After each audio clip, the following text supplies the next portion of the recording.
राहुल गांधी की न्याय यात्रा को शुरू हुए 3 दिन पूरे हो चुके हैं, आज चौथा दिन है। भारत जोड़ो न्याय यात्रा को राम मंदिर उद्घाटन समारोह की चर्चा को कम करने के लिए एक काट के रूप में शायद शुरू करने की योजना थी। दरअसल इंडिया गठबंधन की दिल्ली बैठक में लालू यादव सहित कुछ नेताओं ने रामलला की प्राण प्रतिष्ठा के राजनीतिकरण पर चिंता व्यक्त की थी। बीजेपी राम मंदिर के उद्घाटन का लाभ न उठा सके, इसलिए समारोह के समानांतर यात्रा का प्लान तैयार किया गया। शायद यही कारण था कि आनन फानन में 14 जनवरी से राहुल गांधी की यात्रा शुरू की गई थी। दरअसल 22 जनवरी को अयोध्या में होने वाली प्राण प्रतिष्ठा के लिए 14 जनवरी से ही कार्यक्रम शुरू हो रहे थे। इंडिया गठबंधन की ये सोच थी कि राहुल गांधी की भारत जोड़ो न्याय यात्रा कुछ ऐसा बस क्रिएट करेगी कि राम मंदिर को लेकर होने वाली चर्चा को कम किया जा सकेगा।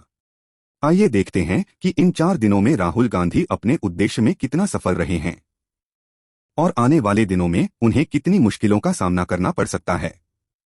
भारत जोड़ो यात्रा जैसी शुरुआत नहीं मिली। न्याय यात्रा को मणिपुर से शुरू हुई यात्रा में ऐसा समझा जा रहा था कि हिंसा से पीड़ित जनता का उन्हें जबरदस्त समर्थन मिलेगा, पर ऐसा कुछ नहीं हुआ। भीड़ जुटी, पर वो भीड़ वैसी ही थी जैसे किसी हेलीकॉप्टर को देखने के लिए पब्लिक जुट जाती है। पूर्वोत्तर का चुनाव ही पार्टी ने इसलिए किया था कि वहां से यात्रा के लिए उत्साहित समर्थकों का हुजूम देखने को मिलेगा। सोशल मीडिया और मेनस्ट्रीम मीडिया में भी दक्षिण भारत से शुरू हुई भारत जोड़ो यात्रा वाला उत्साह नहीं दिखा।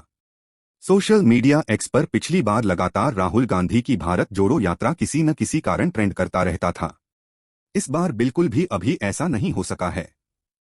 कांग्रेस के कई दर्जन बड़े नेताओं को चार्टर्ड प्लेन से मणिपुर पहुंचाया गया, पर पिछली यात्रा के दौरान जिस तरह राहुल गांधी के साथ भूपेश बघेल और अशोक गहलोत आदि दिख रहे थे, उस तरह का नजारा इस बार नहीं है। राहुल गांधी के साथ सिर्फ योगेंद्र यादव ही नजर आ रहे हैं। संभव है कि इस बार अधिकतर यात्रा बस से होने के चलते भारत जोड़ो यात्रा जैसा माहौल नहीं पैदा हो रहा है। कुछ राजनीतिक विश्लेषकों कहना है कि पैदल यात्रा ज्यादा प्रभावी होता है। राहुल जनता के बीच बात करते, मिलते जुलते, सभी इंटरेक्टिव होते थे। पब्लिक के मन मस्तिष्क पर भी पैदल यात्रा चलने का प्रभाव होता था। कांग्रेस नेताओं ने इसे मणिपुर जैसे राज्य से न्याय यात्रा को शुरू किया था, क्योंकि उन्हें लगता था कि पूर्वोत्तर में कम से कम उत्तर भारत जैसा मंदिर उद्घाटन का क्रेज तो नहीं होगा। इसके बावजूद पूर्वोत्तर में अपेक्षित समर्थन नहीं मिल सका है। इंडिया गठबंधन के झटसे से कमजोर हुई न्याय यात्रा। भारत जोड़ो यात्रा के एक दिन पहले ही हुई इंडिया गठबंधन की वर्चुअल मीटिंग से जिस तरह बड़ी पार्टियों के बड़े नेता नदारद रहे, उससे तो यही लगा कि इंडिया ब्लॉक के नेताओं को राहुल गांधी की भारत जोड़ो न्याय यात्रा में कोई रुचि नहीं है। हालांकि ये मीटिंग भारत जोड़ो न्याय के संबंध में नहीं थी, पर अगर इस यात्रा को इंडिया ब्लॉक के नेताओं का समर्थन मिलता तो बात कुछ और होती। मीटिंग से ममता बनर्जी, उद्धव ठाकरे और अखिलेश यादव आदि ने दूरी बना ली। केवल 10 दलों के नेताओं ने ही इस मीटिंग में शिरकत किया।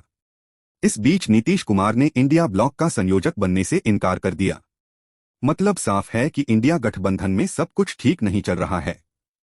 अगले 5 दिनों में राहुल की यात्रा पश्चिम बंगाल में प्रवेश करने वाली है। पश्चिम बंगाल की सीएम और टीएमसी की प्रमुख ममता बनर्जी ने स्पष्ट कर दिया है कि बिनी सीट शेयरिंग मुद्दे के सुलझे बिना वो न्याय यात्रा में शामिल नहीं होंगी।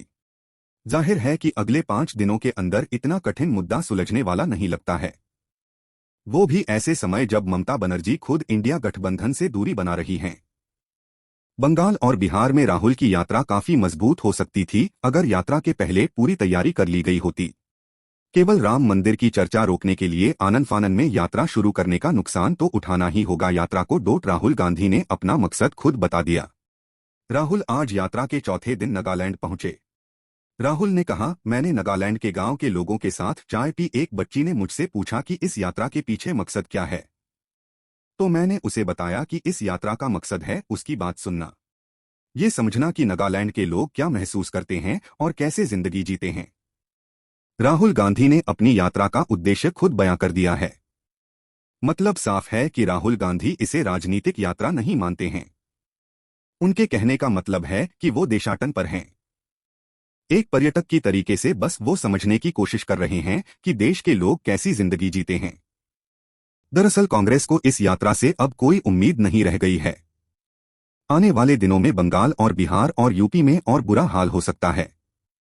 हालांकि गांधी फैमिली का इतना तो चार्म है ही कि देखने वालों की भीड़ तो जुटेगी ही, पर बिना इंडिया गठबंधन के दलों के साथ आए वो यात्रा के समय जुटने वाली भीड़ को वोटों में तब्दील कर सकेंगे, ऐसा कम ही संभावना दिखता है।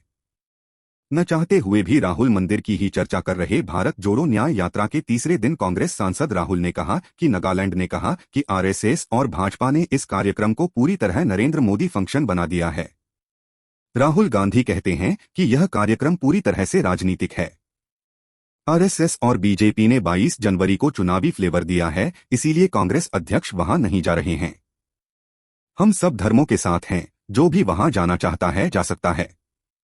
राहुल गांधी ने आगे कहा कि हिंदू संस्कृति के बड़े पुरोधाचार्य लोगों ने भी वहां जाने से मना कर दिया है। ऐसे में हमारे लिए वहां जाना बड़ा मुश्किल है। मैं धर्म का फायदा नहीं उठाता हूं। मैं हिंदू धर्म का पालन करता हूं, लेकिन उसे शर्ट पर नहीं पहनता हूं।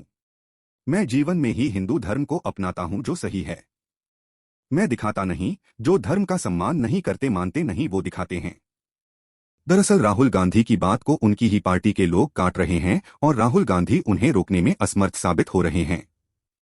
यूपी कांग्रेस के अध्यक्ष कुछ और नेताओं को साथ लेकर मकर संक्रांति के अवसर पर अयोध्या पहुंचे।